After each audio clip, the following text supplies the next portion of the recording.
Hello everyone, a warm welcome to this channel. Today in this video we are going to learn the uses of ought to. So without wasting our further time, let's listen to Havisha.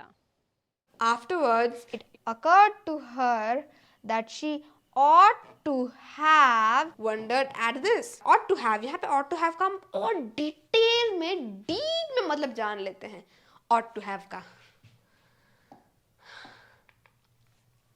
ought to पहले हम ought to जानते हैं, फिर ought to have. ought to और ought to have बिल्कुल different है. यहाँ पे ought to का मतलब अभी जानते हैं. ought to एक मॉडल वर्ब है जिसका मतलब दो मतलब होते हैं. पहला मतलब है डिजायर्ड और आइडियल, मनोकामना या फिर ideal. They ought to have more parks in the city, यानी सिटी में और पार्क्स होने चाहिए. We ought to eat lots of fruits every day, यानी हमें रोज बहुत सारे फल खाने चाहिए. ऐसा एक और एग्जाम्पल आप मुझे कमेंट बॉक्स में लिख के बताइए. अब दूसरा मतलब जानते हैं. What is likely or probable, यानी जो likely हो या probable हो. The show ought to take about 2 hours, so we'll be home by 12 p.m. यानी कि शो को लगभग 2 घंटे लेने चाहिए, यानी कि तो इसलिए हम घर 12 बजे तक आ जाएंगे. There ought to be some good movies at the cinema this weekend, यानी इस सिनेमा पर कुछ नई नई मूवीज होनी चाहिए इस वीकेंड पर. वीकेंड माने संडे, वीक का एंड संडे वगैरह.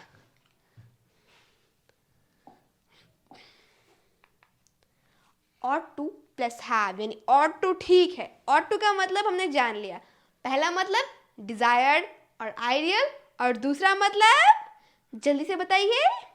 दूसरा मतलब है probable या फिर likely. probable या फिर likely. यहाँ पे एग्जाम्पल्स भी देख लीजिए. आप नए नए एग्जाम्पल्स भी मुझे कमेंट बॉक्स में ज़रूर लिख के बताइए ताकि मैं उनको देख सकूं और मुझे भी मज़ा आ जाएगा आपके एग्जाम्पल सुनकर, एग्जाम्पल्स पढ़कर. ought to प्लस have, यानी ought to have. ought to ठीक है, समझ में आ गया. ought to के मतलब हमने समझ लिया, लेकिन ought to have यानी ought to प्लस have का मतलब अब भी जान लेते हैं.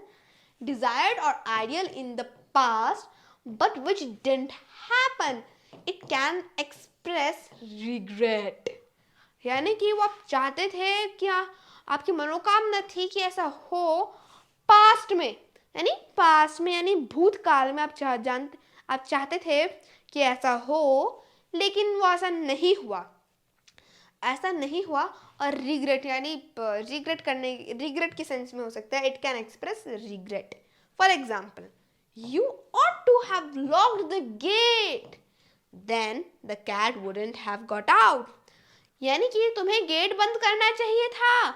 अगर तुम गेट बंद कर देते तो फिर कैट बाहर नहीं निकल पाती. You ought to have locked the gate, then the cat wouldn't have got out. एक और एग्जाम्पल जानते हैं. I often think that I ought to have studied maths, not arts. यानी कि मैं कभी कभार सोचती हूँ कि मुझे मैथ्स पढ़ना चाहिए था, ना कि आर्ट्स. ought to have. अब आगे बढ़ते हैं. ought to versus should. यहाँ पे Spiderman versus iron man versus Batman में कौन जीतता है? मैं जब देखती तो मुझे तो लगता है स्पाइडरमैन जीतता है. अब ought to वर्सेस should देखते हैं कौन जीतता है. फॉर्मल में कौन जीता है और इनफॉर्मल वे में कौन जीतता है. बोथ आर सिमिलर, यानी दोनों सेम ही हैं, लेकिन ought to is more formal than should, यानी कि ought to फॉर्मल वे में बात करते हैं. फॉर्मल वे में आप बात करते हैं, अगर आप फॉर्मल वे में बात करें तो फिर आप ought to यूज़ कीजिए, लेकिन अगर आप इनफॉर्मल वे में बात करें तो फिर आप should यूज़ कीजिए. तो फिर यहाँ पे कौन जीता? अगर हम फॉर्मल वे में कह रहे हैं तो फिर ought to जीत गया, ought to वर्सेस should में. लेकिन अगर हम इनफॉर्मल वे में बात कर रहे हैं फिर कौन जीता? should जीत गया. ought to वर्सेस should में कौन जीता आप जान चुके हैं. अब ought to is more formal than should, यानी ought to ज़्यादा formal है should से. For example, there ought to be more street lights in the city. यानी कि सिटी में और स्ट्रीट लाइट्स होनी चाहिए. यहाँ पे अगर आप किसी एमएलए या फिर किसी ऑफिसर या फिर ऑफिशियली बात कर रहे हैं फॉर्मल वे में, तो फिर आप यूज़ करेंगे ought to. ये आप कौन से वे में बात करेंगे? ये फॉर्मल वे में हुआ. लेकिन अगर आप अपने किसी इनफॉर्मल वे में बात करना चाहते हैं, जैसे कि अपने दोस्त, रिलेटिव या फिर कोई किसी और से, जो इनफॉर्मल वे में अगर आप बात करना चाहते हैं, तो फिर हम कहेंगे there should be more street lights in the city. दोनों का मतलब तो सेम है, लेकिन ought to फॉर्मल वे में यूज होता है और should इनफॉर्मल वे में यूज होता है. should इनफॉर्मल वे में और ought to फॉर्मल वे में यूज होता है. आशा है कि आपको इसका डिफरेंस पता चल ही गया होगा. अब थोड़े एग्जाम्पल से भी जान लेते हैं. एक एग्जाम्पल तो होगा, दूसरा एग्जाम्पल देखते हैं. You really ought to walk your dog more. He's so fat. ये हुआ फॉर्मल. ought to यूज कर रहे हैं, तो ये फॉर्मल वे में यूज हुआ. You really should walk your dog more. He's so fat. यानी कि यहाँ पे हुआ, यहाँ पे क्या हुआ? फॉर्मल वे में. यहाँ पे फॉर्मल या फिर इनफॉर्मल? कौन सा? इनफॉर्मल. यहाँ पे इनफॉर्मल वे में बात कर रहे हैं, क्योंकि यहाँ पे should यूज हुआ है और यहाँ पे ought to यूज हुआ है.